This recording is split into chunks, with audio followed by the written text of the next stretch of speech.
All right, so greetings everyone. I'm Stephen Dynako. I'm Director of Programming for ShiftCo, and happy to have you all here. It's my pleasure to reintroduce Abby Stason, who's done this conscious leadership series of webinars for us. So today's topic is the grand invitation, conscious communication. So, and before I hand it over to Abby, I just want to remind everybody that our events for ShiftCo, our webinars are all free.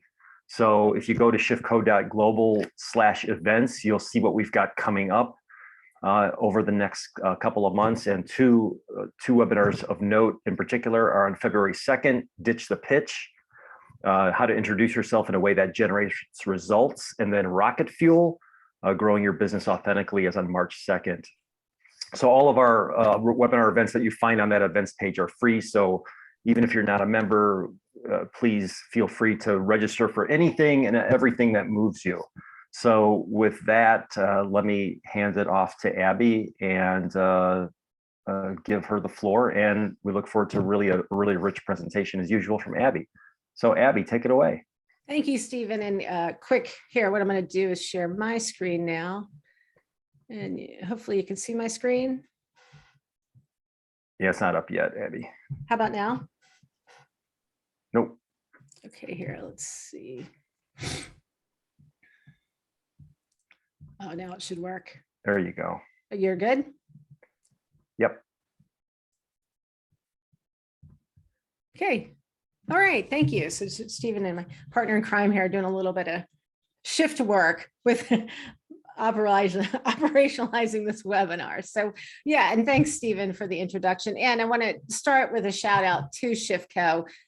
This webinar will be recorded, but the whole series of webinars that they do is on the YouTube station. So go back and look at that. I refer to those all the time. And Stephen's going to talk more about joining ShiftCo, but if you want a conscious community to be to be a part of, ShiftCo is the place. We embody what we teach. And here we are to talk about the grand invitation. Well, what is the grand invitation? For me, it's about conscious communication, to be more conscious and relate, and in turn, communicate consciously. Well, so what do I mean by that? So here we are in the world, a pandemic world. Industries continue to be turned upside down. We really have to wake up and be more conscious to face the challenges that are before us right here today, not even in the future, but right here and today. And we have to wake up and be more conscious about the way we exist and relate in the world as an individual and as a species, if we're going to meet the challenges of our time. The key to all of this in this era we're in is effective collaboration and cooperation. Because now we work in teams, we're no longer on assembly lines, we're working in teams. So the main skill is the sharing of information, wisdom, ideas. This is the important commodity of our time. And really relating and cooperating is the skill of this day and age. But collaboration and cooperation really looks like the peaceful existence of this group on this slide. This is our grand invitation. So now with social media, one of the unforeseen gifts of social media is that it has exposed our most raw and even toxic humanity. It has also revealed to us some glorious moments of humanity, but I think our opportunity is to really see how it has exposed just that, some of our toxic behaviors. And when in exposure then, in the truth of that, we can do something about it. Social media is pointing how we struggle to relate and coexist even on a technical platform, and how we struggle to relate through presence and communicate through presence. So let's take a look at some examples. Here's an example. So Greta Thunberg, I'm a fan of hers. She posted her point of view about the environment. Now you've seen her on social media quite a bit, but here she's posting her opinion and her point of view about the environment. And here's a couple of responses that were given to her on her feed. Burn a tire for Greta Day. And it's all about getting her hands on your money. So these are accusatory posts, right? Attacking her. Now here's one of my own. So I posted on Kamala Harris's page. This is before Biden won the election and before she was VP. She had said something, I don't remember what it was, but I wrote, in my opinion, you were masterful. Thank you. Hoping for VP and that one day you will be president. That's what I wrote. Here's one response I got. You're sick. I see, right? So I see everybody shaking their heads, right? So this is the grand invitation. Thank you. That's kind of, I didn't respond to them. Here's another one. Will never happen. Drawn and quartered for all the babies she had killed. So this, after I posted my opinion on social media. Now, you don't have to agree with Greta's point of view or even Vice President Kamala Harris's point of view. But we can choose to communicate more consciously, even when we disagree, right? And even when our values don't match. This is the grand invitation, which brings me to my earlier point. Collaboration, cooperation rarely look as peaceful as the slide. Think about a team meeting you were in or a group meeting you were in recently. I showed you some examples on social media, and social media platforms are really a reflection of our humanity. And these types of interactions that I just showed you on social media happen, they occur in person and in the workforce. Like, you think about it, who has seen someone act out at someone else? Just about all of us, right? I mean, who has personally witnessed someone acting out at another person or villainizing another person? All of us, right? This is the grand invitation. I can remember I was spent years on Wall Street. Stephen knows this as an executive. And I can remember calling up one of my divisional managers to ask a question about a deal that had happened 2 years ago and getting screamed at just for literally getting screamed at and sworn at for asking a question about a deal that existed so I could understand it more and explain it to the broker. Screamed and yelled at. And in my days in leadership and as leaders, we have to rein in this kind of behavior because otherwise it's a hostile workforce. I mean, there's rules that we have to follow in workforces.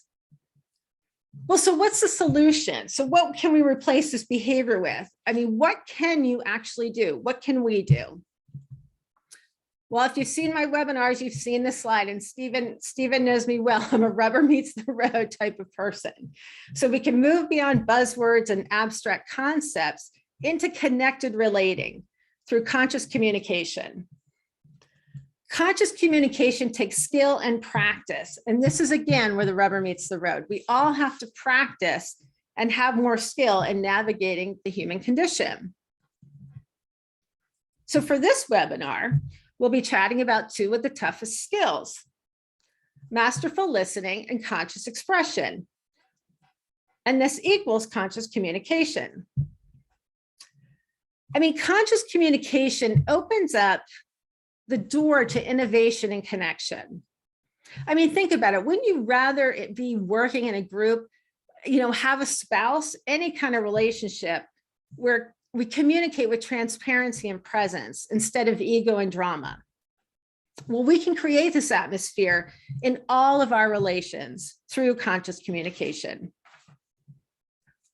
So let's start with masterful listening.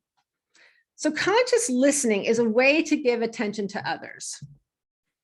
Leaders can show care, and we as humans and we as entrepreneurs, no matter who we are, we can show care by consciously listening to another person. It can change the way you're perceived and how you connect with others. When we listen masterfully, it speeds up productivity because I'm actually listening and not listening to my mental chatter. So therefore, my productivity is increased for everyone in the project. And is also one of the most desired traits in leaders is to be listened to. Everyone wants to be listened to. We feel it keeps us connected. Listening keeps us connected. And when we're heard and when we're listened to it, I mean, think about this. Take a moment to reflect. When someone has listened to us, we feel seen, we feel heard, we feel acknowledged. I mean, it's really satisfying to be listened to? Well, we know that. So I'm probably stating the obvious to all of you. And you're like, yeah, Abby, we know that. Got that. Well, so then why is listening so hard? Okay, if we all know this, including me, okay, I'm sure of this. So why is listening so difficult? Well, there's some basic issues why. One, we're not present and we're distracted. So literally, if I'm looking at my phone and trying to listen to someone, it's not going to happen. I'm distracted. You're not going to get my full attention. I mean, we could be committed to drama. There's a lot of drama in the world. And I actually talked about drama in my first webinar, which is on the ShiftCo site. You can pull that up. I mean, look, sometimes we're mentally and physically drained. So we go through the motions. Instead of saying to someone, look, I'm not available to listen. Can we do this tomorrow? Instead, we're mentally and physically drained and try to plow our way through it. I mean, here's a big reason. We allow our mental thoughts, this mental chatter, to take over, and we start paying attention to that instead of the other person or persons across from us.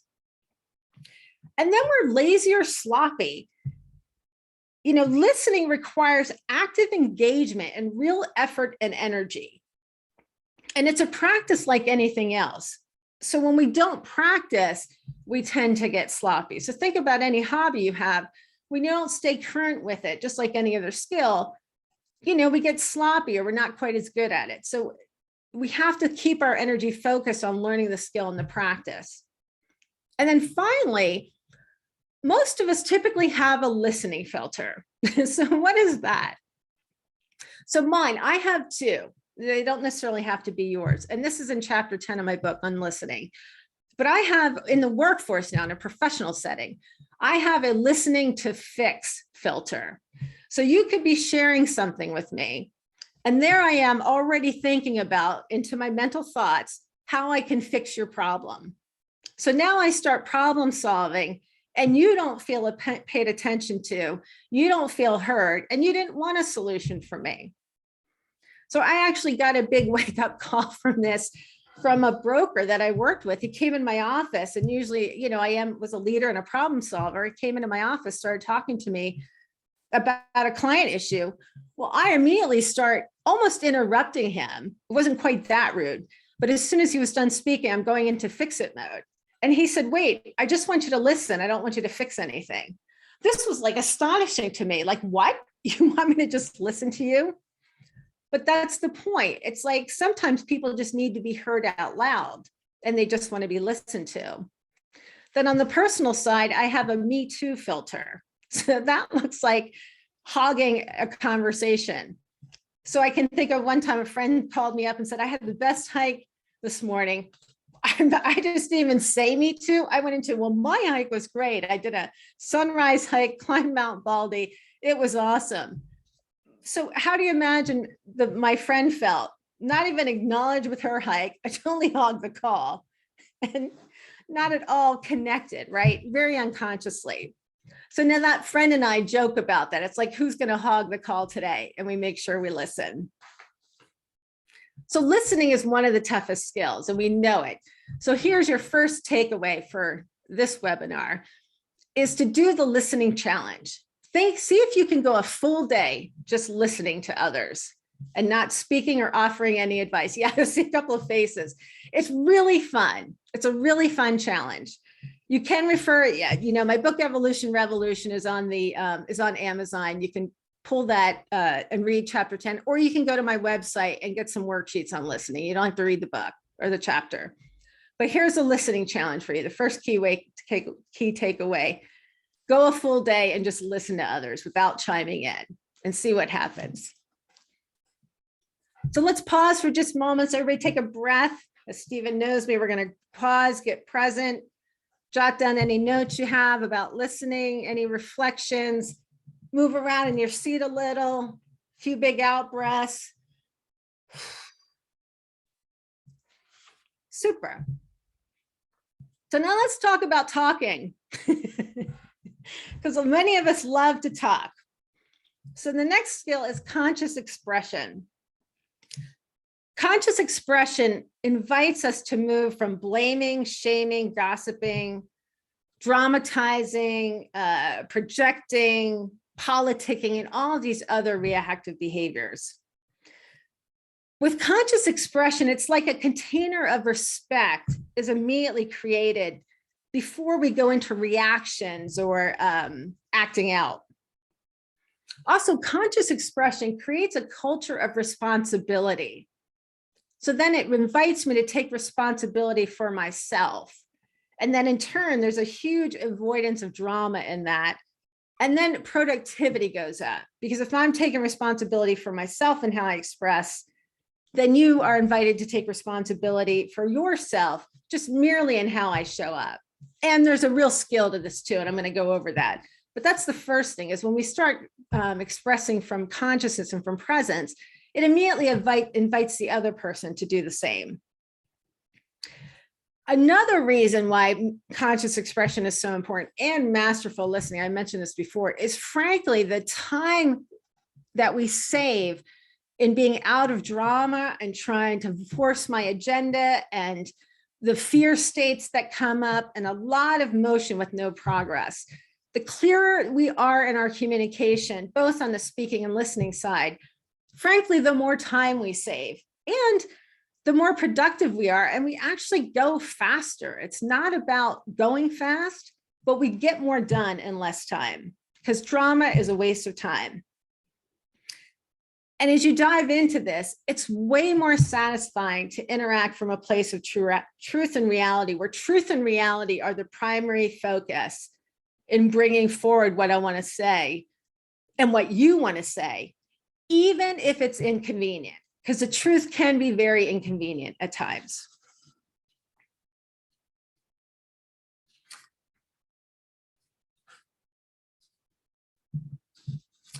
So now, I'm sure what I've said to you too is pretty obvious, right? Everybody's like, yeah, right. Okay, I get it. I want to communicate more consciously and from presence. That all makes sense. Well, then what keeps us from communicating consciously? Well, these are really similar to listening. And frankly, these are really similar behaviors when we're not present in general. So the first one, we're not present. Again, we're distracted. So if I'm distracted by something else and trying to share something with you or explain something to you or give you my opinion, and I'm distracted, I'm not giving myself or you my full attention. So then what comes out of our mouth reflects that.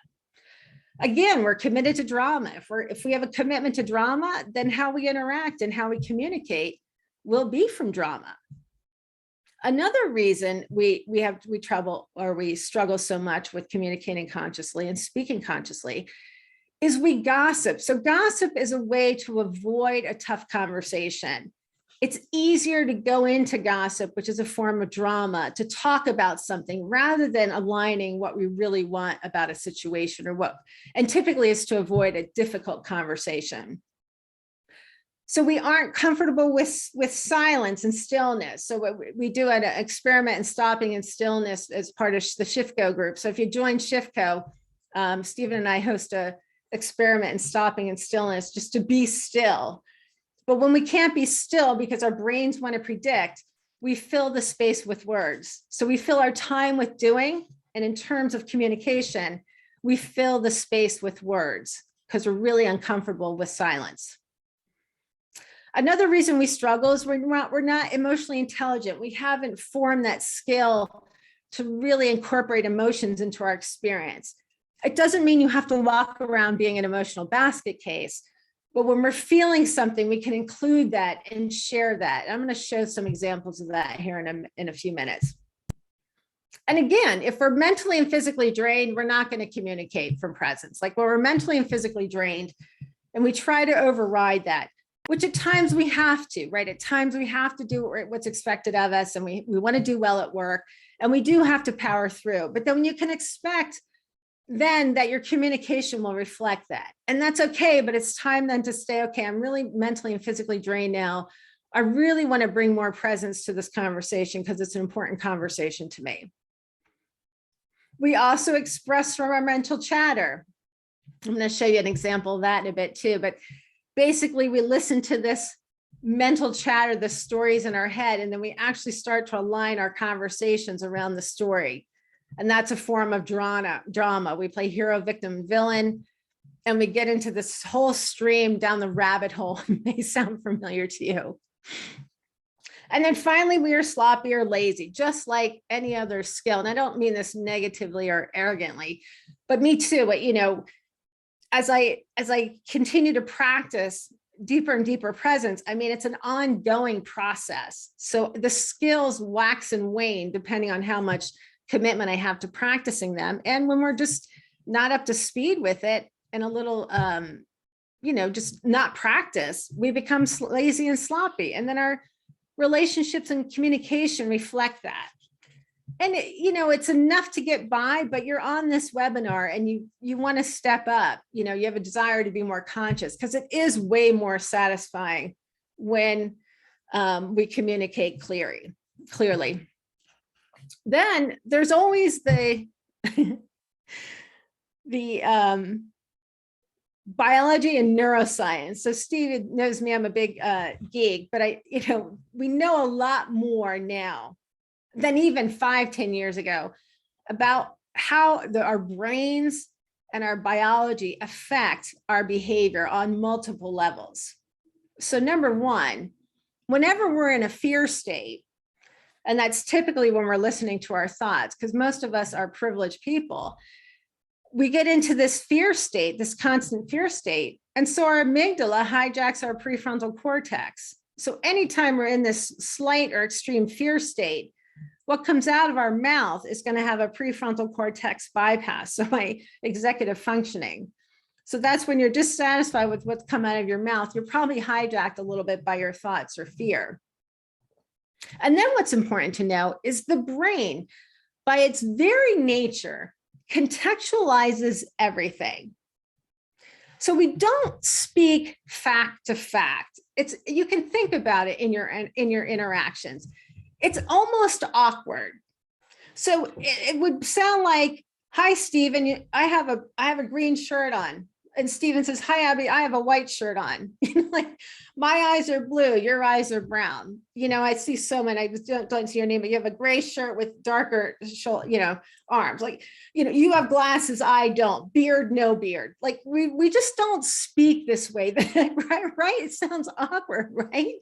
We don't gather that way. We sit down and we say, "How are you?" Right? We say, "What's new?" All of those things.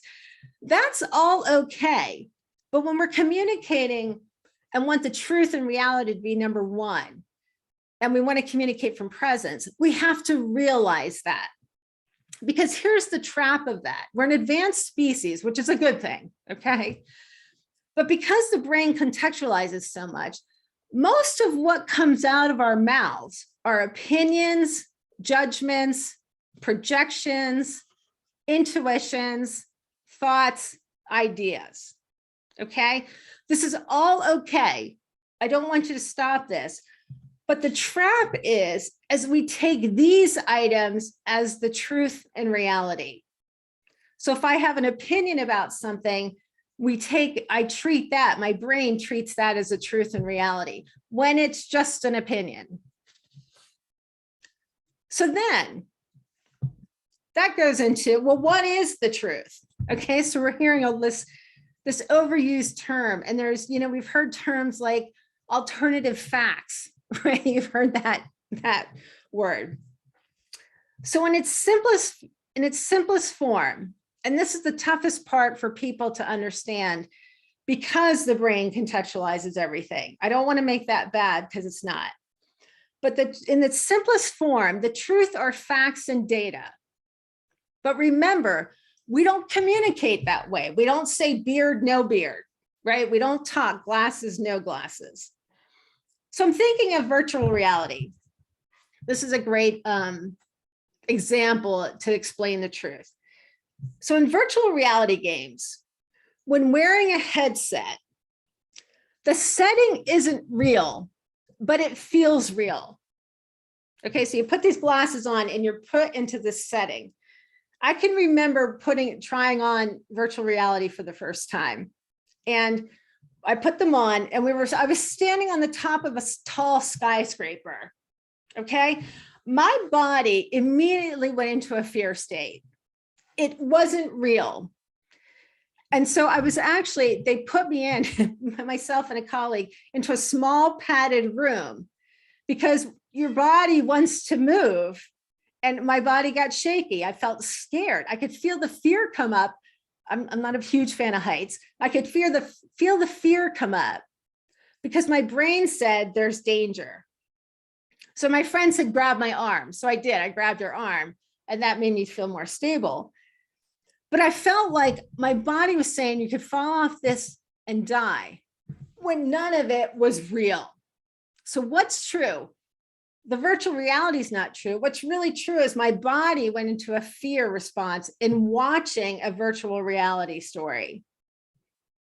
I had to grab someone's arm so that I felt secure. That's what's true. The skyscraper and none of that is true. And that's what our brains do. Our brains make up stories in our minds and treat them like truth and reality. So let's keep going here. So what are you aiming for? So your goal, in order to speak from presence and truth and reality, your outer expression should match your inner experience. So let me give you a really simple example. You can see me pretty good here. Let me change my. So you say, Abby, how are you? I go, fine. Like, you know, what is that? That's a mismatch, right? Well, Abby, you don't look fine. No, I'm fine. Let's keep going. Right? So my outer expression isn't matching my inner experience. So what would be truer? Abby, how are you? Well, I'm not so good today. You know, traffic is really heavy and I was 2 hours late to work. And I sat on the 405 for 2 hours. That's more aligned. And that feels more truthful. So it requires us to disregard the virtual reality, the mind chatter, and to speak what's true for us from a place of presence. So now let's look at this in action. To hear someone saying something, okay? You're always trying to control everything. So right away, that's an accusatory, that's an opinion, etc. So how about this instead? I feel tired when interacting with you. We're not looking for harmony here, but let me continue it. I feel tired when interacting with you at meetings. I must put in far more effort than I want. At the last 5 team meetings, you appeared to be pushing your own agenda rather than what I believe is best for the group. I heard you say, we must do it this way.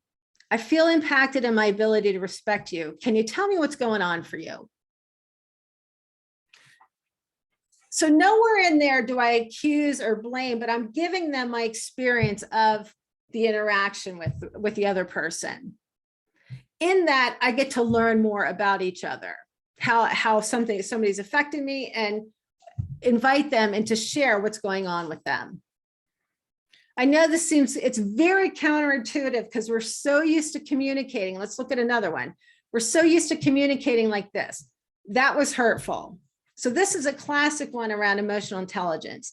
That was hurtful. She hurt me. He hurt her. Here's another way to say that that's more truthful.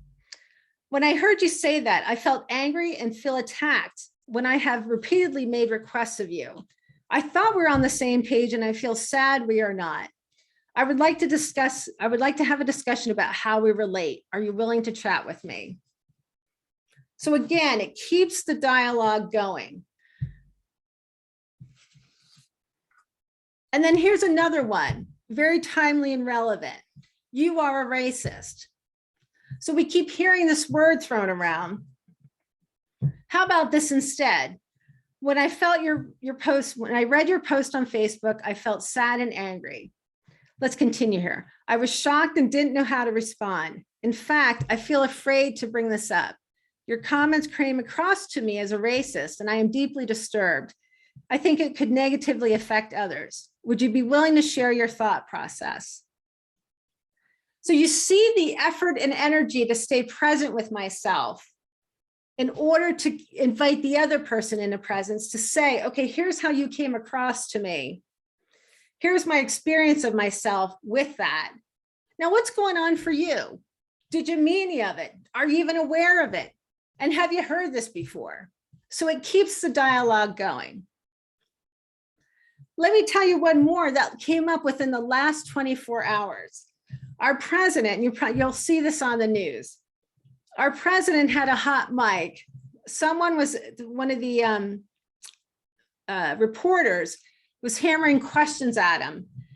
And he said, you are a stupid son of a bitch. He got caught on a hot mic. You'll see it on the news. It's all over the news. If you haven't seen it today, you'll see it. Okay. It's going to this happened last night. But let me repeat it. You are a stupid son of a bitch. Where does that get us? So to me, that's a leading moment. He could say, as I told you, and I found out more context about it, basically Biden likes to stick to the agenda. He could have instead say, I'm not taking any questions on this topic. Here's the topic I'm taking questions on. So that's a moment to lead and facilitate people into presence. And that shuts down the press corps from hammering with, I want to know about this. I want to know about this. But you see the difference. You stupid son of a bitch versus I'm not taking questions on this. I'm taking questions on this. Right? So, you're a stupid son of a bitch. That throws in a grenade. Stephen, go. Yeah, I was going to say, so on all these examples you just gave us, and also tying back to your experience with the virtual reality headset, like the thing that I notice as being the thread here is like owning your experience. It's like it's a lot of I statements. Like I'm feeling, yes. I'm thinking, I experienced you this way, which when we're in drama, it's all about you, like you did this, you made me feel that, your intentions are, and none of it's true, or it probably isn't. So the shift seems to be to like take ownership.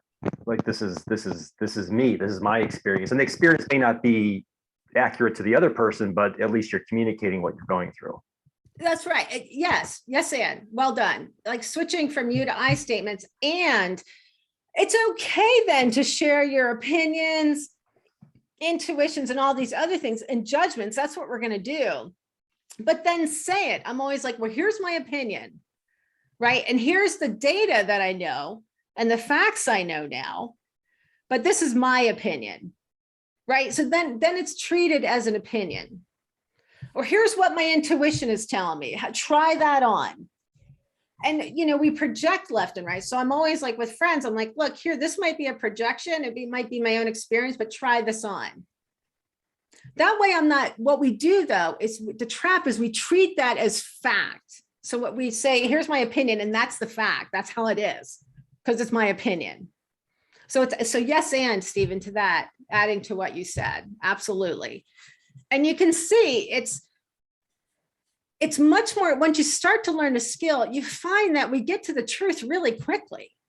Because I would want to know, I don't want to be called a liar. I don't want to be called inconsiderate. I want to know how what I'm doing is affecting you, right? What's your experience of me and what's my experience of me? And those can match.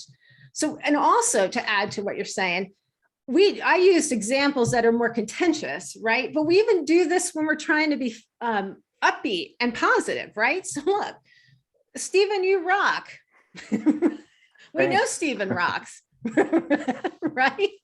But there's a better way to say this too. That's a little, so I do, I've noticed, I catch myself this. It's a little lazy to keep saying, Stephen, you rock, you're the best. You rock, you're the best, right? Stephen, that gets old, right? You're kind of like, yeah, we know that, check the box. How about this? I'm grateful for your ideas. I was a little stuck and wasn't sure to what to do next. So thank you so much for helping. Like, how does that feel as opposed to you rock? Much clearer, right? Yeah, it's specific too. Yeah, it's specific. And so it brings great clarity because look, I might think you're the best thing since sliced bread, Stephen, but I guarantee there's someone out there that doesn't like you. I mean, there's people that don't like me too. And they're going to say, well, Stephen's a jerk. Well, I'm going to say no way and beat the crap out of them. But hey, right? Everybody's going to have an opinion. Because here's what the deal is too. And I just explained this to you. But we really want to be seen, right? At the end of the day, it's about seeing and being seen. So when I share my experience of myself, the truth, that's my truth, then I can share how your behavior impacted me. But what I think is going on for you is the non-truth. Like it's what I think, it's an intuition. But then we keep the dialogue going. And if we share experience to experience and what's true for each of us, then I feel seen, you feel seen, and we are seeing each other. And at the end of the day, that's what we all want, attention through being seen. So here's your second takeaway. Take baby steps into the conscious expression. So discernment, knowing when you're in the truth or not, and make truth your primary goal, no matter how inconvenient.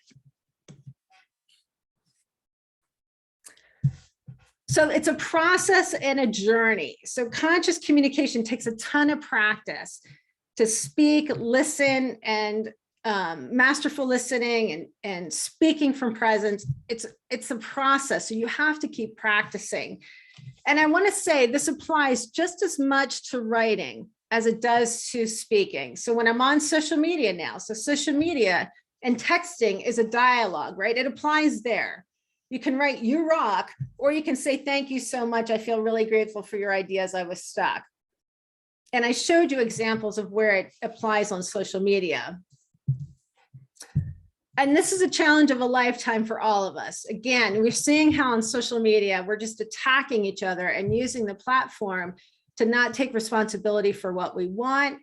And you see this on the news. Like I switched over to BBC because MSNBC and Fox News are so at odds with each other. You go to BBC, it's almost boring. They are just reporting the facts. And it's a pretty boring reporting, but it's refreshing.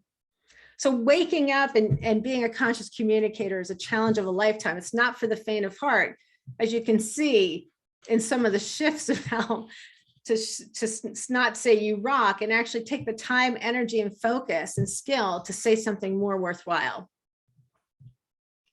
So let's pause for a minute. Stephen, we're doing great on time. So I got about 7 minutes here for questions and comments. I want to make some space for the room because this is quite a bit and this is quite an intense topic.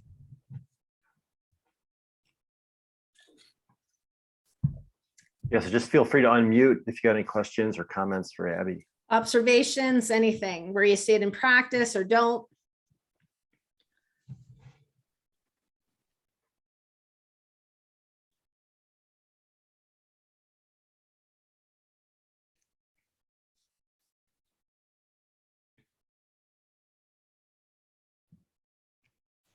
I think one of the things that you said that really resonated with me was this idea that we all really want to be seen and heard. And it's interesting what we will go through in order to be seen and heard. Whether it's really effective or not, like, many of our strategies aren't going to get us where we want, but by God, that's really what we're going for. And to me, that sounds like such a simple concept, but it is really powerful that when we can help others feel seen and heard, the whole game changes, I think. And I think that, and I'm thinking this out loud for myself. So I think that in order to be that person who can create that space where others feel seen and heard, I have to be in that space where what they're saying has nothing about me, right? I'm really all about them for the time that I'm listening to them. And that I think is like a muscle, right? There's stamina in that. So thank you for sharing that. It's a new way to capture that idea and it feels really good to me. Thank you. I couldn't have said it better myself. I'm putting thumbs up because I don't want to interrupt you. So that's my I appreciate signal that I'm in agreement, but really well said. Because look, and then if I throw out that I'll never be seen again, make it easy. I'm like, no one will ever see me again. Then I can focus on seeing myself and seeing others. And in that, I find that everybody sees me because I'm more available to see myself. And to me, I don't know if I'm using the right word, if that's a paradox or if that's ironic, I don't know which, but the whole idea, right? If I want to be seen and heard, I don't need to be seen. I have to adopt that posture of I don't need to be seen and heard at all. And then I will be. It's so crazy. It's apparent, like you said, there's no word. It's a freaking mystery. Like, I mean, I say this, we're the most complex and wackiest species on the planet, right? But God love us, right? So here we are. Right. But and all that's required is a bit of skill. I keep saying this. I'm all about simplicity. It's simpler said than easier. Yeah. But you wouldn't go, I'm a swimmer. I wouldn't start swimming without learning how to swim first. Right. Right. I mean, to your point, most of us have not been taught these skills ever in any of our environments. And so when we get in, for me, it was getting into the workspace and having to cooperate and collaborate and finding I was not very good at it. Right. Because I thought that I had to be the lead, especially in a leadership role. Like I had to be the leader. I had to direct. I had to tell. And I a lot of pain around that lesson to learn that that's not what leadership was about at all. It's really about, getting people into that, to buy into a common vision. And then how do we use all of your gifts and talents to make our journey towards this mission as easy as possible. Yeah, imagine, so now Biden's going to take a bunch of backlash for his comment, right? And so you're a leader or an entrepreneur, or imagine being with a client and just saying, you're a stupid son of a bitch, like, that's like the most uninspiring thing I've ever heard. And, we get angry, right? So we get angry. My sense is Biden was angry because he didn't appreciate the question, but that's where we can use our anger to our advantage and speak from presence. Yes. When I read your post, I felt angry. I don't feel met. It felt racially discriminated. What's going on for you? Because I'm wondering if other people are thinking this, as opposed to you're an asshole. Excuse the, we'll have to maybe bleep that in the taping. So sorry about that. But right, I'm just trying to prove the point here. What other comments or questions or insights? I think my favorite part of it is, like you just said at the end there, so what's going on with you?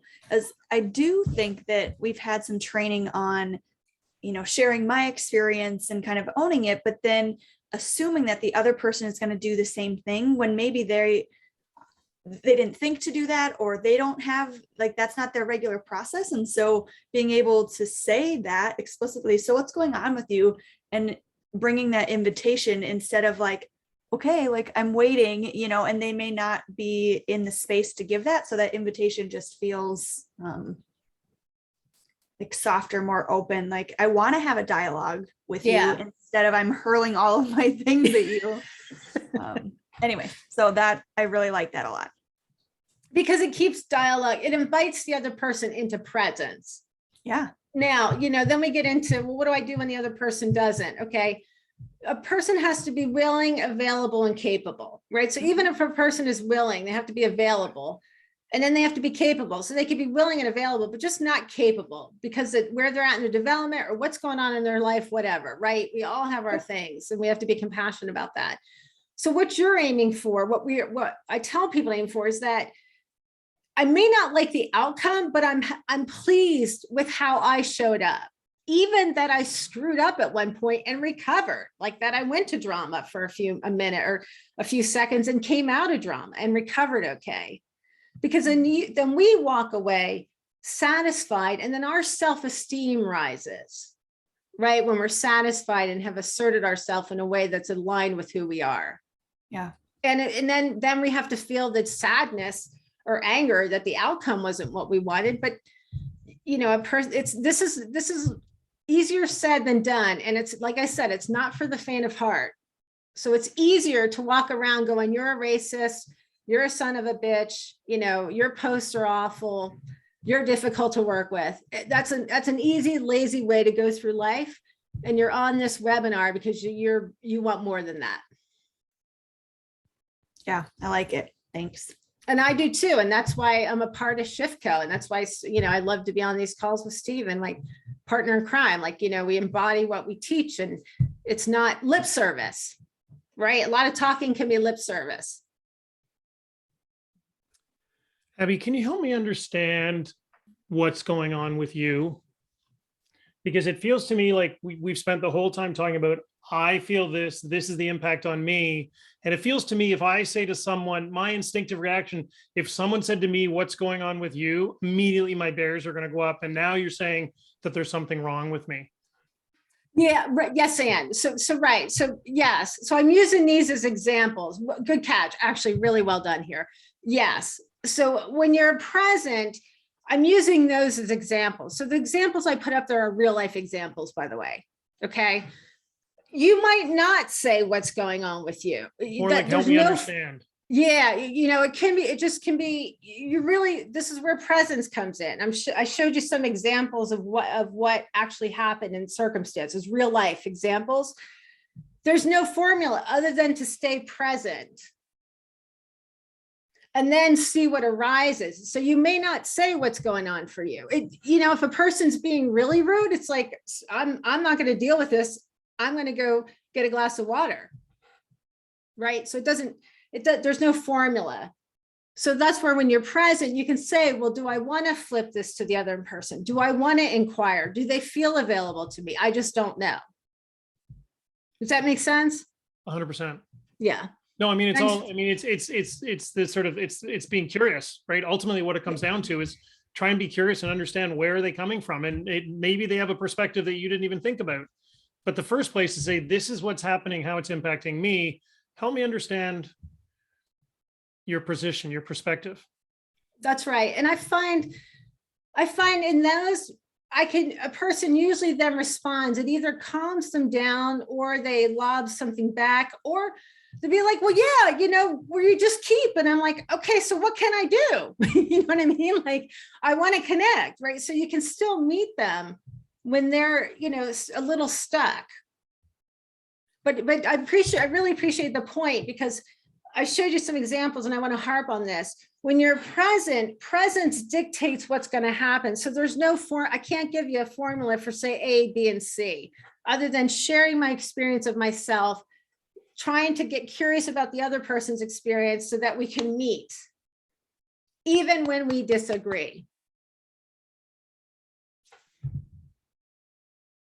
So what else? We have time for one more question, point, comments. Thank you for all those. Really great. No surprise here.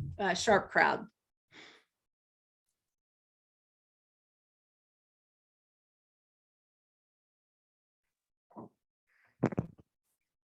Okay, then you can, I will refer you here to real quickly. And Can I then say one thing? I'm going to say one thing really quickly, because I've done a ton of work around listening, and I actually teach facilitation. And one of the things I teach people is you can practice, like, one of the ways that I teach people to practice how actively are they listening to someone is to practice it. And don't even think about whether you're doing this in a conversation with someone where this is critical conversation, talking to your spouse or your child or something. Are you feeling yourself formulating your response to what they're saying before they're done talking, and catch that inside voice, the little chatter, which is always about you. It's like, what's in this for me? Where do I go with this? What am I going to say next? Kind of what you said, Abby, about what's a better story, or what's a story that I have that's like this. But if you just go through life, and it's a little less daunting to think about listen for the whole day. I mean, that's amazing. And I think that would be great to do it. And if you when you catch yourself saying that little voice inside that starts your response before they're done, catch yourself and bring your back. And you've talked a lot about being present, Abby. Bring yourself back to the conversation, so someone's truly feeling like you're listening to them. Yeah, thank you. Yes, and to that. That's a listening filter. Like I was saying, there's a whole bunch of listening filters. And I find it really fun to try the listening challenge for a day. I still do it like once a month. And it's remarkable to see. It's a fun experiment, and it really drives home how much more I can listen. So thanks. Yeah, for sure. Thank you. And with that, Stephen, I'll turn it over to you. I think you have a good 6 minutes here. So I'll stop sharing my screen, right? Great, thanks. Yeah, there you go. Thanks, Abby. Yeah, and so Abby does these webinars, conscious leadership, every so often. So if you check back to events, again, you can register for anything that moves you, and then we'll continue with other conscious leadership topics throughout the year. So then with that, let me just just tell you a little bit about ShiftCo here. And we appreciate you joining us today. If you're curious to join us, most of our members grow their businesses using our platform. It's a fact. And part of that is because of the support you receive from an amazing community of leaders. Abby is one of our master teachers, as we've mentioned. Melissa on here is head of our mentor program. I'm head of programming. Terry Maxwell's our CEO. And everyone is just devoted to growing conscious businesses and helping you do that as a conscious entrepreneur. So we believe collectively we'll make a bigger impact, that indeed we are stronger together. So our model is the Conscious Business Growth Platform. So there are 6 phases of business development, and we serve businesses in all of these phases. So wherever you are coming in at, and a lot of our members are starting new businesses, so they're here at launch. And what we do is we work with our entrepreneurs to help them to grow where they want to be. So if you come in at launch, we're not going to say everybody's going to get to scale, because not everybody wants to have a business that gets that big. But wherever in this model you want to be, that's what we help you to do, is to grow where you want to be. And we support you through individualized growth pathways, and the benefits that you receive as a ShiftCo member are, one is that everyone gets a mentor right out of the gate. The mentor is the member's first point of contact and is your one consistent guide throughout your membership with ShiftCo. That's supported with training in what we call the core, which is our online learning platform. It's skill-based instruction. And then that core training, certain courses in the core are supported by coaching. So you get actual both group and individual coaching in every pathway that you go through as you grow your business. And then at the kind of the higher level, you get a phase coach. So somebody that actually is going to help you at that high level to get from, let's say, launch to shape and so forth. Now, as I mentioned, we have an online learning platform called the Core. And a lot of what Abby talked about today, falls into this leadership fuel and personal fuel areas. So we have these 3 pillars in our learning management system: business fuel, leadership, and personal fuel. And we regard them as all being related. The business fuel doesn't have greater weight than the other 2, because we believe that you need to strengthen your business, your leadership, and your personal muscles in order to grow yourself, not only as a self-aware conscious person, but as a self-aware conscious business person. All these things are important to us, and that's why we hold webinars like this. Everything is supported on the back end by a technology platform, so members log into this to get their courses and so forth. And then the subscription fees for the platform are based on what phase you're in. And these are monthly amounts. There are no long-term commitments, so you come in month to month, and you're on the platform as long as you want to be, and as long as it does you good, and as long as you're growing. So with that, we say it's time to grow. I'm happy to take any quick questions about ShiftCo and membership before we adjourn. So any questions from anybody about the platform?